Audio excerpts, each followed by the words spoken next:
Good morning. Do you know, sometimes in the morning I wake up and I sit there with a cup of tea and I just sort of like think about things before my day begins. And I was just thinking about my beloved country, the country I was conceived in, born in, raised in. I'm now coming up to 52 years of age and I have been a British girl all my life.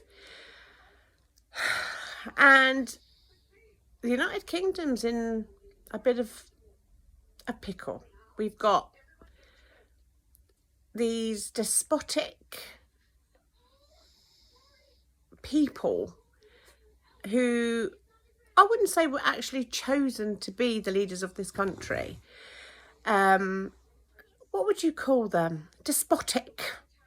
You know, taking away our freedom of speech and all that. But I remember when Keir Starmer first came into leadership, and it was because nobody wanted the Conservatives in anymore, because basically we'd got pissed off with all the which every single politician does anyway, most of the time. And basically he stood there and he's like, oh, it's going to be a very bad situation, terrible deficits, and it's going to be a very hard. There was no kind of, come on everybody, you know, we've had all this for the past such and such years, right? It's okay, we've got to roll our sleeves up. And where's the momentum? Where's the momentum of it? There's no momentum, there's no encouragement, there's no optimism.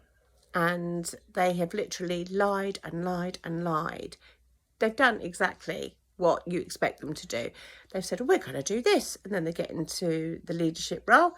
They completely obliterate it. No, we're not going to do that now, you know. There's so many different things that are fucked up. It's not funny, really.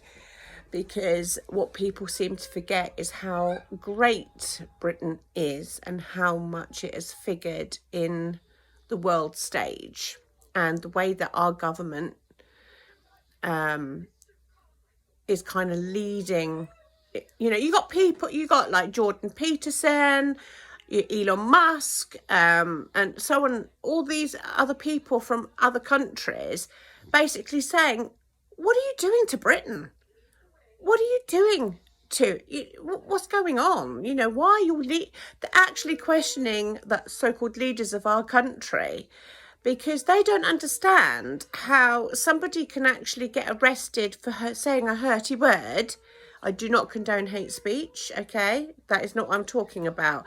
I'm talking about retweeting and hurty words, and they're basically arresting like people. You know, one case has just happened where I can't think of his name, but this guy who was retweeting or something like that, he was in the military, basically he's just had that overturned because it's common sense. You know, it's okay to stand up and say, well, I'm not happy about this and I'm not happy about that.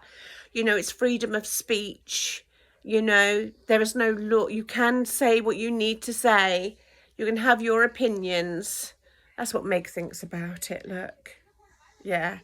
But basically, it's just doing my nut in, because I'm getting so sick and tired of our government destroying our country, because that's exactly what they're doing. Well, they won't destroy our country. They're compromising it, definitely. I don't know what the fuck they're doing. I don't think anyone in this country knows what they're doing. Do you know what I mean? You know, in the governing centre, it's like that. Anyway, the point that I've come on is on reflection of all of that chaos that seems to be going on in our country at the moment. Is we've got a very anti-British leader by the sounds of it. He doesn't like the British people very much. I don't know what's going on there, but he needs therapy of some description. I don't know. It's not going to be forever, but he's only been head of the table, so to speak, for a very short period of time, and already him and his governing bodies are already, they are creating a lot of chaos. And it is complete madness. You know, so anybody that's watching across the world or anything like that. But I think, to be honest with you, it's quite common in a lot of countries. I mean, they're even going to take away our local elections. So we're not going to have the opportunity to vote for who we want in our local elections and have our say in, I don't know, you know, being a mum of my daughter has profound disabilities, so I won't be able to say that, you know, I won't have that opportunity to say, well, you know, have you thought about blah, blah, blah. Oh, it's crazy. But do you know what? My point is, when you take away the chiff from the chaff, is we need to stand together. We need to stand strong. We need to be linking arms against these tyrants and basically just hold on, because good will prevail. And we just have to remember that good words, good deeds is the way forward. And we've got to try and remain optimistic no matter what. It's hard, but we need to do that. Anyway, rant over. I don't even know if that made sense, but there you go. I'm just having a little bit of a video diary situation, because I just thought, I was pondering and I just video logging it, and yeah.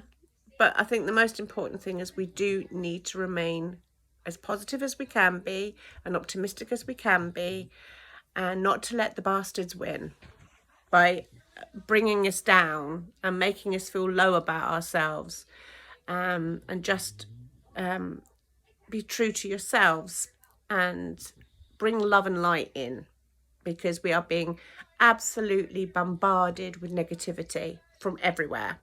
So we really do just need to try and remember that we are all beautiful beings of light and love and whatever, and that we have the ability to bring love into the world.